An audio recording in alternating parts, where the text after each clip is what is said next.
Hai semua, hari ini saya akan menunjukkan sedikit demonstrasi bagaimana menggunakan boom lift Z45 25J.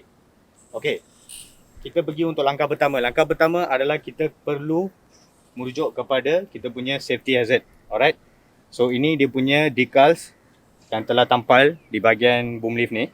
Okey, kita boleh go through. Kalau lebih lanjut, kita boleh rujuk kepada manual box. Alright, so ini kita punya manual box. So manual operation ini dia ada lebih ringkas dan lebih jelas semua safety hazard ni. So kita boleh go through ni. Alright, sebelum kita memulakan operasi. Alright. Okay, langkah 2, sebelum kita memulakan operation, kita perlu memastikan mesin ada dalam keadaan yang baik. Alright, terutamanya bahagian enjin, bahagian manifold dan seterusnya. Alright, langkah 2 kita akan memeriksa enjin dalam keadaan yang baik. Alright, semua komponen-komponen seperti hydraulic filter, hydraulic hose fitting, hydraulic pump, bahagian enjin dan bateri. Alright, so kita pergi pusing satu round. So kita akan check fitting semua dalam keadaan yang baik, tidak ada kelonggaran, tidak ada kebocoran hydraulic. Alright, dan tidak ada kebocoran minyak. So sentiasa kita check semua hose dengan fitting, pastikan ketat. Alright, seterusnya kita akan check filter dalam ni. Kita ada oil filter, kita ada fuel filter. Pastikan juga filter-filter ni ikat dengan ketat, tiada tanda kebocoran. So yang ni kita punya engine oil. Pastikan engine oil sentiasa penuh dalam line ni. Alright.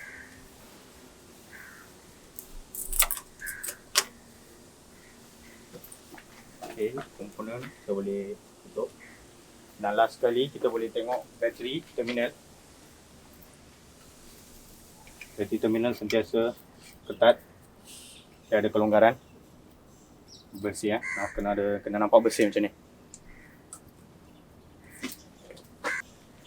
Kepada bahagian ground control dan kita punya main manifold. Alright, so ini kita punya ground control. Pastikan nampak kemas. Kita punya diesel tank sentiasa fuel level sentiasa kena lebih. Okay, hydraulic tank, ini kita punya hydraulic tank punya indication. Hydraulic mestilah penuh sampai indikator warna hitam ni.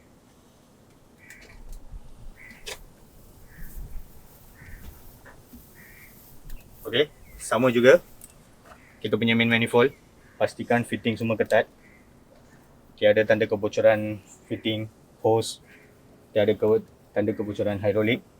Alright, dan pastikan kabel-kabel elektrik tersusun dengan kemas. Semua kabel-kabel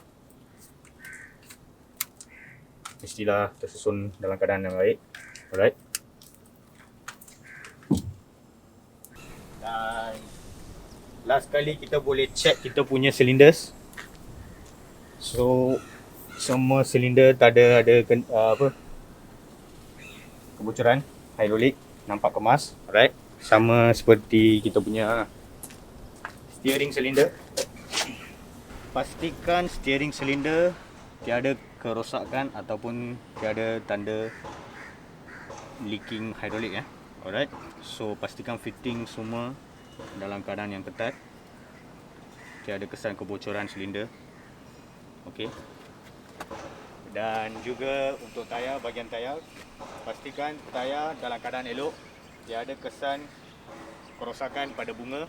Okey, dan juga sentiasa semua bolt nut ikat dengan ketat. Okey, last kita boleh buat function test untuk kita punya mesin. So first function test kita boleh buat dekat ground control. So yang ni yang kita punya ground control. Alright, pastikan emergency full stop ditarik, kunci, position, ground. Alright, ni menunjukkan shutdown. Yang ni menunjukkan dalam keadaan ground. Alright. Then kita start engine. Pastikan kita menggunakan dua tangan untuk membuat operasi. Okay.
Yang kita check untuk ground control kita, right?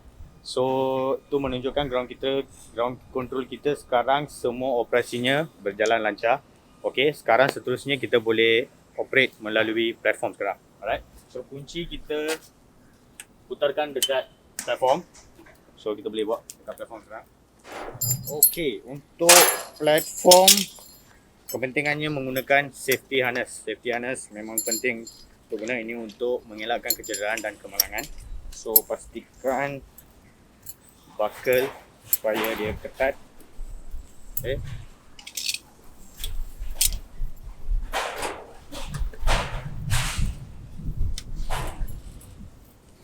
So ini pintu masuk untuk platform.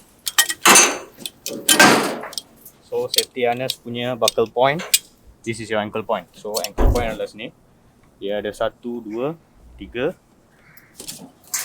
4, 5, 6, 7. Dia ada 7 ankle point. Okay. So salah satu kita boleh so this is ankle point. So ini adalah platform control. Okay.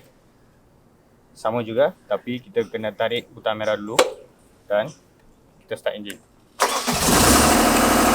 So sebelum kita nak mulakan operasi, kita boleh pijak full switch dulu.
Right, seterusnya kalau kita mengalami sebarang kecemasan atau breakdown issues, so kita boleh contact our service team. So our service team number is 012-676-2731. Right. Untuk lebih efisien, kita pun boleh guna QR code scanner, so that kita boleh scan dan kita boleh catat apa yang kerosakan atau breakdown dalam QR code scanner. That's it. Thank you.